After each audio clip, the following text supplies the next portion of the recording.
Non mais ça va pas du tout. Bon.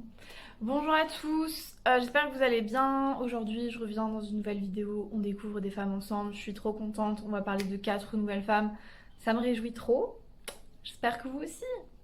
Alors je vais commencer cette vidéo par la grande Bonnie Banane, je suis tellement contente de pouvoir vous en parler parce qu'elle a sorti enfin son album le 13 novembre 2020 qui s'appelle Sexy Planet, qui est un album de 14 morceaux. Je l'attendais depuis des années. Bonnie Banane, elle fait du son depuis 2013 et je la suis depuis 2015-2016, c'est un truc de fou. Elle a fait plein de projets avec des artistes différents, ce qui fait qu'elle sort aujourd'hui seulement, en 2020, son premier album. Je trouve que c'est un truc de fou. Et elle a collaboré vraiment avec des gens, enfin elle a fait un featuring avec Nekfeu et Jazzy Bass, elle a fait un son avec Flavien Berger, elle a fait plein de projets avec Midsizer, etc. Donc elle a occupé la scène parisienne, mais ce qui fait qu'aujourd'hui, elle vient et elle sort de son cocon, elle fait ses trucs à elle et j'aime trop, trop, trop, trop, trop. Elle a une voix hyper suave, elle a quelque chose de très cabaret, c'est ce que j'adore chez elle. Elle a vraiment un style propre à elle, elle aime bien les trucs un peu chelous, bizarres et ça se ressent dans son album, dans les sonorités. Ça s'était vu déjà dans le projet avec Varnish la piscine qui s'appelle Le regard qui tue, où on voit qu'elle est vraiment dans quelque chose de très mise en scène, très théâtral. Et pareil, quand vous la regardez en live, elle a fait un Colors où vous pouvez la voir. Ses clips aussi sont assez significatifs de son univers. Et là, elle a fait un concert pour Arte. Voilà, vous tapez Arte Concert, vous allez trouver, vous tapez Bonnie Banane. Et vous allez trouver, on se rend vraiment compte à quel point elle est dans l'interprétation. C'est pas qu'une chanteuse, c'est vraiment une comédienne qui a un héritage cabaret. Et je vous conseille vraiment beaucoup d'aller écouter son projet. Pour le cerf-volant, une chose est sûre, tu étais peu bavard, mais très élégant. Traversons la rue, ça m'a plu. Ensuite, je vais vous parler de Sarah Beth Tomberlin. En fait, c'est son nom de famille, mais c'est son nom de famille, son nom de scène. Elle s'appelle Tomberlin et enfin, je sais pas si ça se prononce comme ça, mais voilà. C'est un EP. Alors, je suis tombée dessus totalement par hasard et j'ai beaucoup aimé. C'est de la folk qui nous vient tout droit des États-Unis. Elle est originaire de la Floride. Et c'est juste elle avec sa petite gratte et c'est juste trop doux. Elle a une voix très grave.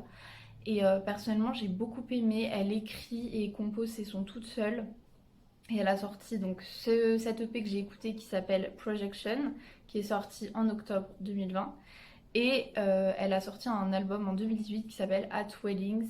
Et vraiment, j'aime beaucoup. Je vous conseille d'aller checker son Tiny Desk. Et je trouve que c'est vraiment un mood, c'est tout doux, ça vous enveloppe et c'est très agréable. Donc, allez-y. It's only been a little while, but I'm doing it again.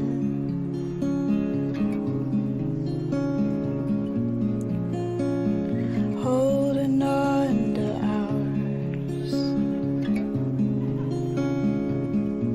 Ensuite, une petite jeune femme vraiment pas connue qui s'appelle May M-E-2-Y.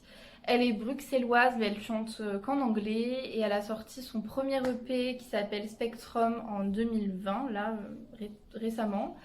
J'ai beaucoup aimé, je suis tombée complètement par hasard sur cet album. Je crois que c'est la pochette qui m'a plu. J'ai cliqué et j'ai beaucoup aimé. Je trouve que c'est des sonorités un peu soul, pop, R&B, un peu à la Georgia Smith, mais on n'en a jamais assez. Elle a 20 ans, donc pour moi, je pense qu'elle va vraiment percer, surtout qu'elle était déjà programmée au Festival de Dour, qui n'a pas pu avoir lieu, mais elle devait y être, et je trouve ça assez fou. Donc je vous conseille beaucoup d'aller écouter et découvrir ce qu'elle fait.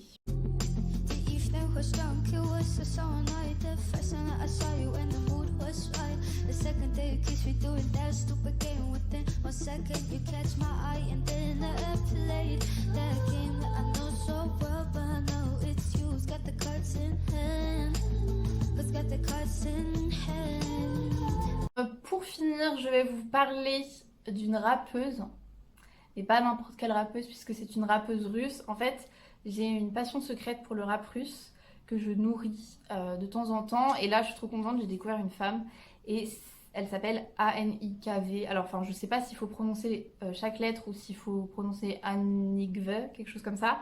Je ne sais pas, mais c'est une rappeuse. J'ai trouvé vraiment peu d'informations parce qu'il y a la barrière de la langue. Même s'il y a des interviews, en fait, si elles sont pas sous-titrées par YouTube, tout ça, c'est un peu compliqué.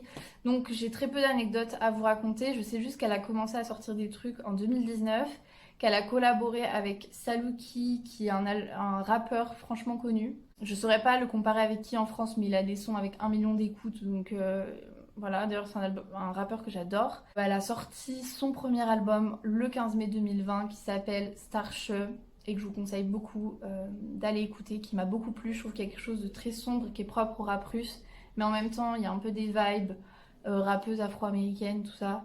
Et j'ai beaucoup aimé un son que je ne saurais pas vous prononcer, donc je vais le programmer juste ensuite, mais qu'on peut traduire par Nous étions et qui parle d'amour déchu, et c'était vraiment chouette. Donc je vous conseille beaucoup d'aller découvrir une autre culture. Franchement, quand vous rentrez, quand vous découvrez le rap russe, après vous découvrez tout un univers et un monde, et c'est fou, et c'est trop agréable.